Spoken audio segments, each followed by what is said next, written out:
nos últimos amistosos, que não foram bons, mesmo com vitória contra o Uruguai, Estados Unidos, não foram. A minha preocupação maior, além dessa, eu acho que o Muricy está certíssimo. Se você quer testar, testa com quem vai te dar trabalho, né? Não contra quem não vai te dar trabalho. O desempenho, você pode até ter um empate contra a República Tcheca, claro. Mas o desempenho, o desempenho do time, né? Em alguns momentos do primeiro tempo, a gente viu algumas triangulações pelo lado direito, inversão de jogada, entrada em facão do Richarlison, né? Entrada do Paquetá, inclusive, quando fez o gol, né? Fazendo aquela...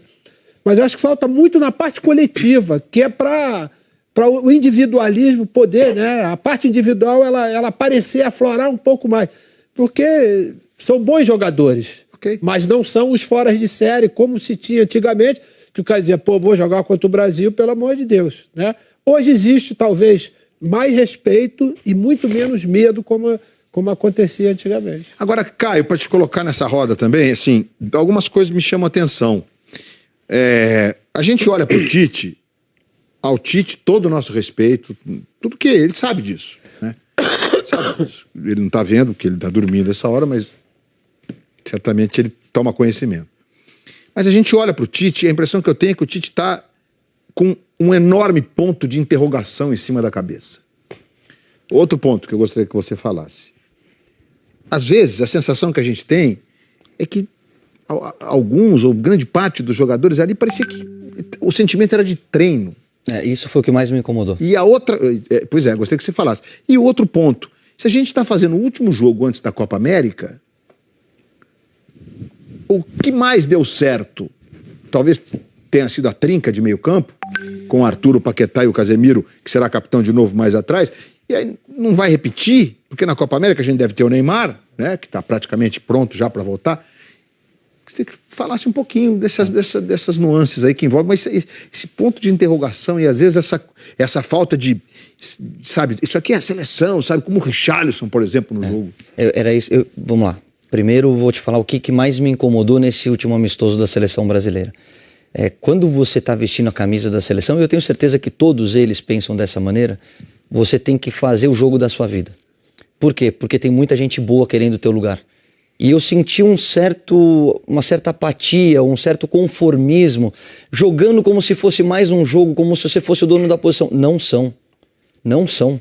O Neymar é o titular absoluto da posição, ele está fora, você tem que agarrar com unhas e dentes essa oportunidade.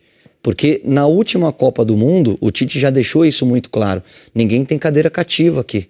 Então, quando você empata com o Panamá, o juiz errou, o gol foi irregular, tudo isso é verdade. Mas não é só o resultado. É a produção, é a energia que você desprende para um jogo desse. É você querer garantir, carimbar ali o teu lugar e falar assim, Tite, tô aqui, eu quero estar na Copa América. Eu senti um time muito apático, e isso me incomoda porque a seleção não pode ser dessa maneira. O que eu acho, e que fiquei muito feliz na hora que eu vi a escalação e gostaria que fosse mantido para esse jogo, é justamente esses três jogadores. Porque Casemiro, Arthur e Paquetá são jogadores que sabem atacar e sabem defender. E eles podem dar um ritmo para a seleção brasileira no que eu acho que é o coração de uma equipe, que é o meio de campo. Na hora que você começa a jogar o Paquetá para a ponta esquerda, na hora que você começa a se prender muito mais à questão tática do que a liberdade que você tem que dar para o cara e exprimir o que ele tem de melhor, eu acho que você já inibe um pouco o atleta. Isso é um pouco do Tite. A questão de sair da zona de conforto é do jogador. E aí eu fui conversar com eles e eu fiquei sabendo que que eles sentiram o baque. Que o clima depois no vestiário já não foi legal. Eu espero uma reação amanhã. Eu espero uma mudança de comportamento, de atitude amanhã. A gente fala porque a gente ama a seleção brasileira, porque a gente quer ver esse time jogando, vencendo e encantando. E ter orgulho de ver a seleção jogando. E eu vou falar uma coisa que me incomoda um pouquinho nesse pós-Copa do Mundo do Tite. Eu acho que ele está valorizando demais o que acontece lá fora e está dando pouca oportunidade para quem está aqui dentro. E vou exemplificar, porque eu acho que o discurso tem que ser acompanhado de uma solução. Eu não gosto de vir aqui falar discurso de terra arrasada. Eu acho que a gente tem que mostrar um caminho. E o caminho que eu acho que nesse momento poderia trazer isso que o Bodão falou, que é de repente uma jogada individual, aquele lance que esquenta a partida, que faz com que você mude o ritmo do jogo, para mim é o Everton Cebolinha. Por que ele não pode ser titular nesse momento da seleção? Porque ele está jogando aqui no Grêmio? Ele tem um jeito de jogar diferente. É legal ver o Richarlison jogar. Só que o Richarlison, para mim, pelo que eu vi em outros amistosos, eu gostaria de vê-lo com a camisa 9. Porque eu acho que o Firmino ainda não é o titular absoluto. Joga muito no Liverpool. Sem dúvida. É um grande jogador, todos eles são, senão não estariam ali. Mas ainda não fez uma grande partida com a camisa da seleção.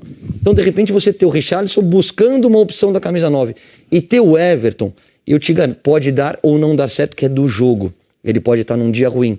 Mas vai ser um time... do Neymar, muita gente fala. O Neymar tem jogado por dentro no PSG. E vai ser um time mais irreverente, mais irresponsável. Ele vai pegar a bola, ele vai tentar driblar 2, 3, pode perder uma, mas numa que ele acerte, ele decide o jogo. O Baldão falou. Exatamente. Eu gostaria de ver... Eu gostaria de ter, mesmo que ele tenha começado um pouquinho abaixo a temporada, o Dudu na vaga do Vinícius Júnior.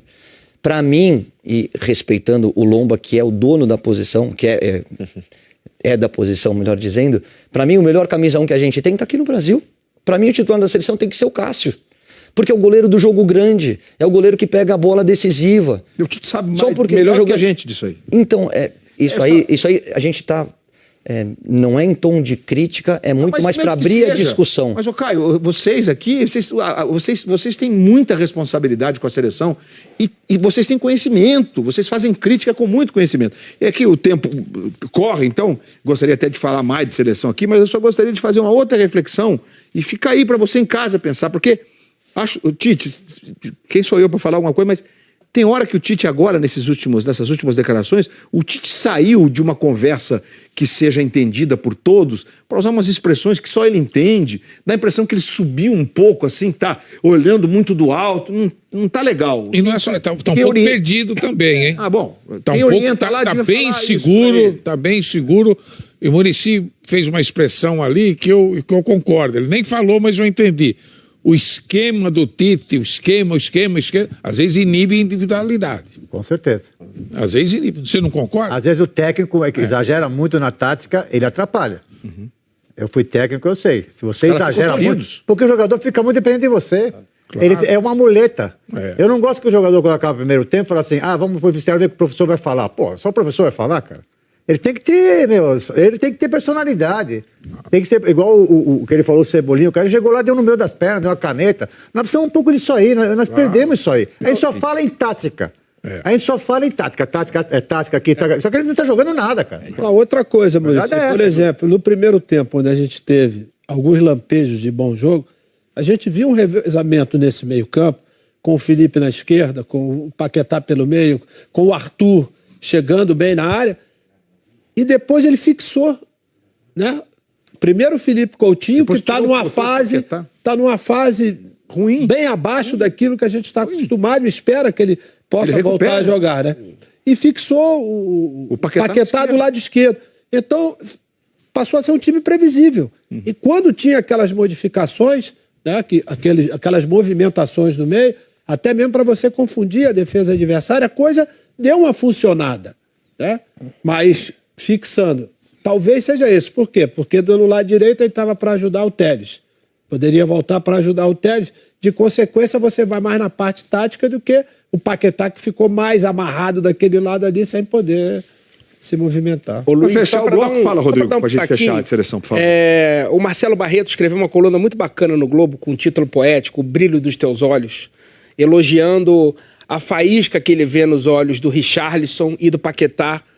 E aí eu mandei uma mensagem pra ele, falei, o Coutinho é a antítese disso no momento, né? Ele falou assim, eu nem precisei dar nome aos bois pra você perceber. O Coutinho parece triste, macambuzo, né? Triste, apagado, cabisbaixo. O Barreto é brilhante, evidentemente. E foi com uma nuvenzinha preta na cabeça, né? E aí, talvez a gente esperasse dele, na ausência do Neymar, um certo protagonismo que no momento ele não tá conseguindo entregar. Isso preocupa um pouco, né? Claro, sem dúvida. Essa falta de brilho. Vamos fazer a estátua do Renato? Vamos, antes da gente ir pro último break, pagar o último intervalo. Rodrigo Rodrigues, se prepare que você vai ser o analista da estátua. Eu? Vai tirar do ar esse programa, hein, cara? Escolhemos bem? Você vai tirar do ar o programa. Ele tem informações privilegiadas. Hoje é você, Rodrigo. Eu? Não. Sim. Você tá louco. Roda a estátua. Enfim, saiu a estátua de Renato Portaluppi. Homenagem justíssima, né? Olha que legal. Exigida por ele, né? Olha, o cara que exigiu uma filha estátua. Com a Carol Portaluppi.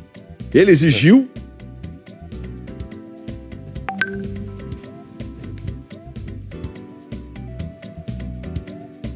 é realmente... Eu me atrevo a dizer que o Renato é o maior ídolo da história do Grêmio. Pra mim não tem nem discussão. Dúvida, nem discussão. O Grêmio teve grandes jogadores,